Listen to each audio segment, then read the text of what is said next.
welcome to the Week 5 videocast of the Houghton Heroes Fantasy Football League, presented by Sacco Cream. Not everyone can be the Sacco, but everyone can take care of their sack. Sacco Cream.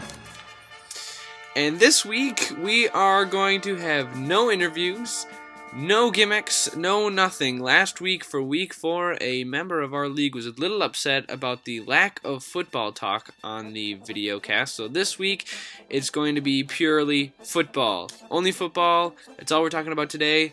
Let's get right to it. First off, we have an update from our Southeast Idaho Youth Football League from the 5th grade. That's right, we're checking in on the South Idaho 5th grade Youth Football League. And let's start it off. First off, the West Highland 49ers handled the last place Cowboys from East Highland. They beat them 44-14. The 49ers moved to 5-0, top of the National Conference, and they moved the Cowboys actually to 0-5. Next off, the South Po Century Lions outscored the Steelers from North Highland 19-6. The Lions moved to 4-1. Tied for second in their division. The Steelers moved to 2-3, a losing record. Next off, the Raiders from Marsh Valley. They lose a close one, actually, to the Ravens. 11-7, the Ravens playing from Snake River. Both teams moved to 2-3, Ravens pulling the upset on that one. It was a cross-town rivalry for the Northwest Blackfoot Broncos as they handled the Southeast Blackfoot Eagles, 36-6. Moving the Broncos to 4-1 and the Eagles 1-4, dangerous of being low in their own division. And moving divisions over to the American Conference, the North Pocatello Patriots beat the Vikings from Preston. They beat them 13-6, moving both teams to 2-3. The North Century Bills handled the Grace Giants 37-6. That moves the Bills to 4-1, the Giants to 1-4, similar to their current record in the NFL. Maybe they will make it to 1-4. And the Soda Springs Broncos beat the lowly Braves from Fort Hall 34-8, moving the Broncos to 4-1, similar in the National Conference. And the Braves moving to 0-5. The Chiefs from Aberdeen upset the Malad Seahawks 30-14, moving the Chiefs to 1-4 and the Seahawks to 2-3. And now focusing on next week, the Chiefs look to play David vs. Goliath again against the Cougars. They look to pull the upset in back-to-back weeks, beating the Cougars, who are coming off a win from last week. The Broncos play the Lions in the National Conference as a matchup of 4-1 team. The Bills play the Seahawks in the American Conference. The Seahawks are undefeated at Mallet High School Stadium. That's one we want to look forward to. And we also want to note that from our intern, that's right, thank you, the Cowboys versus Rams matchup for next week has been moved to Snake River Junior High School field. We want to make note for all teams, players, and spectators that we want to make sure they move to Snake River Junior High School field so no one shows up at the regular fields. Move to Snake Junior High. And also a second note that registration for the American Falls Beaver Football Camp is ending. Everyone wants to get their registration in for that football camp if they want to make their little tykes into National Football League players one day. Sign up now. Registration is closing.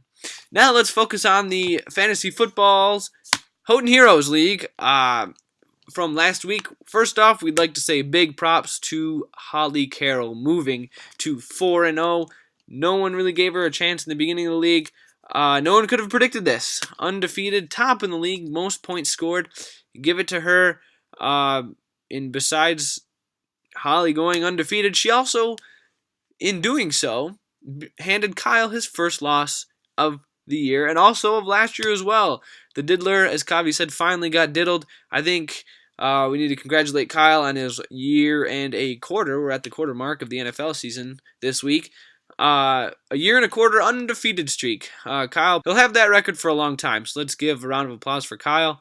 But again, Holly starting undefeated 4-0, top of the league. Good for her. Let's see if she can keep it going. And now let's take a moment to recap our own league, the Houghton Heroes Fantasy Football League.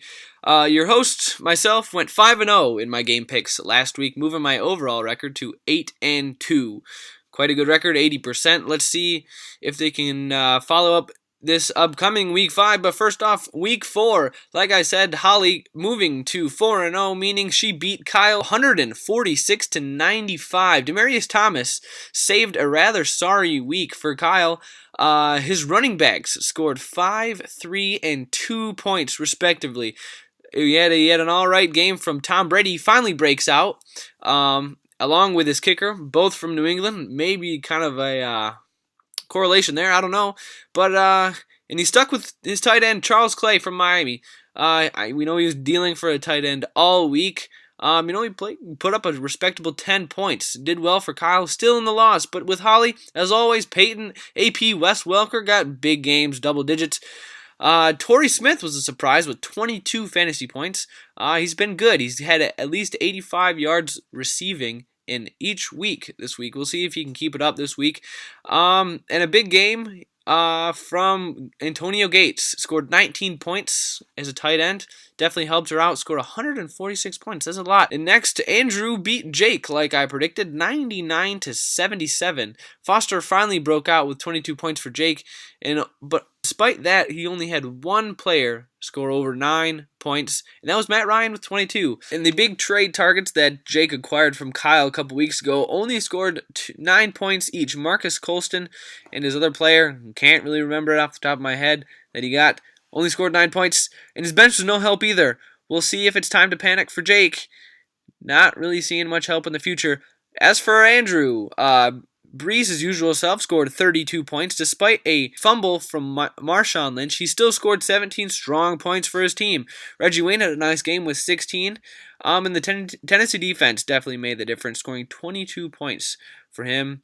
Like I said, huge difference on the win. Still 3 QBs on his roster, as Kavi mentioned. We'll see if he wises up anytime soon, especially with some bye weeks coming along.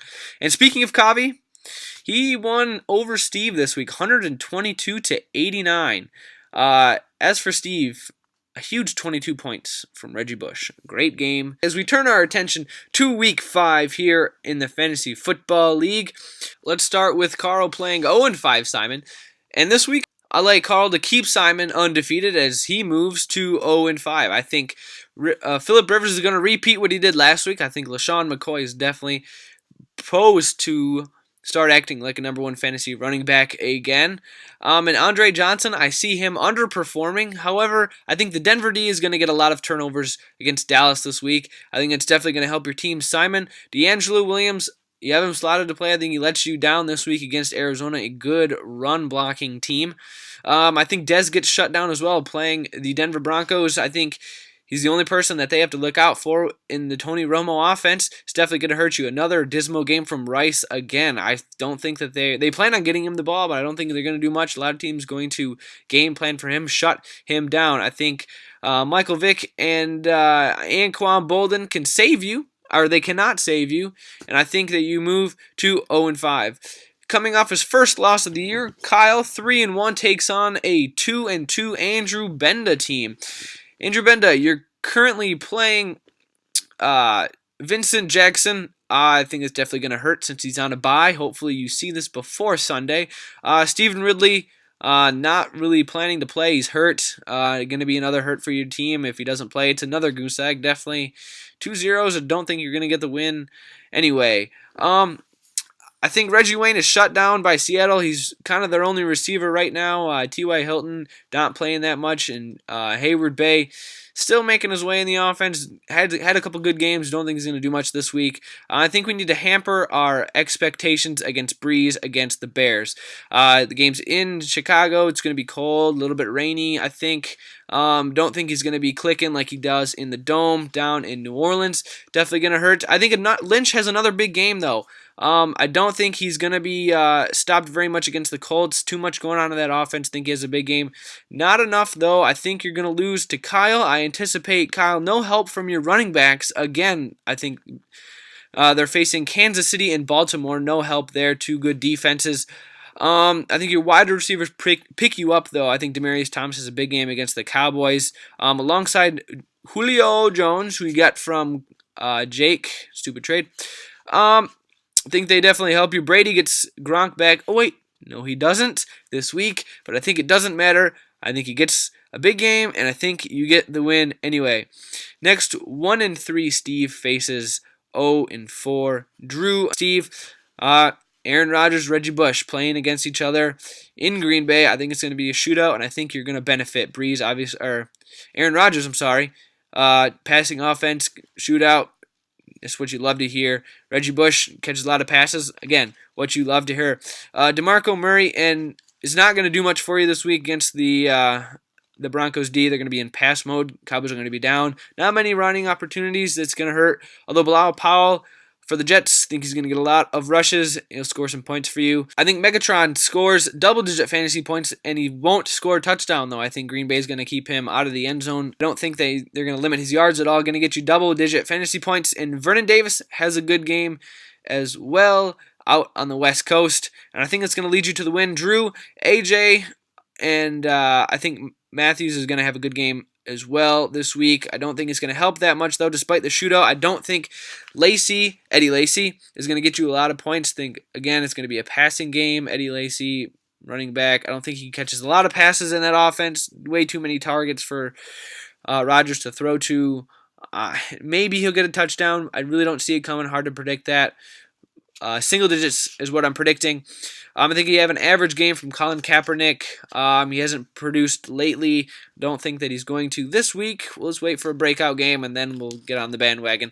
I think that the Detroit and Green Bay game breaks you this week.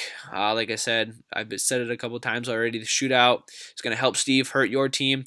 Steve with the win. And that moves us easily to our matchup of the week. 4-0 Kavi against 4-0 Holly. Don't think you could argue this is the most important game this week on the schedule. I think the players on bye week this week that make the matchup even more interesting than what it would be already.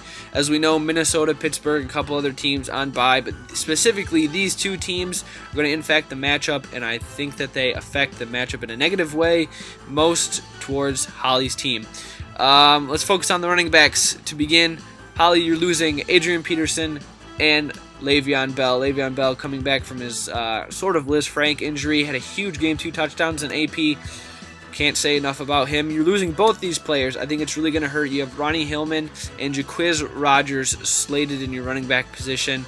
Ronnie Hillman's the number 2 option there in Denver, and Jaquiz Rodgers more of a pass catcher than running. I think Jason Snelling gets a touchdown this week instead of Jaquiz. I definitely think that that's going to hurt you this week. As opposed to Kavi, you have Frank Gore and Jamal Charles. Like I said earlier, Jamal Charles MVP for you. Frank Gore plays Houston. I think he'll have a decent game, despite I don't think they're going to win. Both are going to be huge for you this week. Also, you have Giovanni Bernard against New England. They don't have Will Fork in the middle of their defense. I think he'll have a decent game, but I'd definitely give the edge to Kavi in the running backs. As for wide receivers, Holly has Decker, Welker, and Torrey Smith, as she does every week. I think she gets the nod here in the wide receivers. Obviously, when you have Peyton Manning throwing to you for Eric Decker and Wes Welker, it's always a plus. Torrey Smith, like I said earlier, 85 receiving yards in every game this week, or every week this year. I think that's huge. I think that he'll get it again this week. As opposed to Kavi's Brandon Marshall and Victor Cruz. Brandon Marshall, I think, gets shut down by the Saints. Rob Ryan's better defensive coordinator that everyone gives him credit for. And Victor Cruz plays Philadelphia. He might get some nice points. They'll kind of even out, but definitely the edge goes to Holly. As regarding quarterbacks, Matthew Stafford for Detroit in the shootout this week. Peyton Manning against Dallas. I don't think anyone would argue Peyton Manning is head and shoulders above Matthew Stafford in fantasy. Given that, tight ends, defenses, and kickers aren't going to really influence this matchup, in my opinion. Already, the Browns already scored 18 points for Kavi. That's definitely a leg up going into the weekend from Thursday's week. And despite all of this, with the breakdowns, I think that Holly's definite lack of running back support is going to cost her this week. I think Kavi stays undefeated, hands Holly her first loss narrowly, but only because of the bye week this week. And finishing out week 5, first place Dan, in my division. 3-1, I play Jake, who is 1-3. Jake, I think you're going to have decent games from Matt Ryan and Randall Cobb. Green Bay theme there.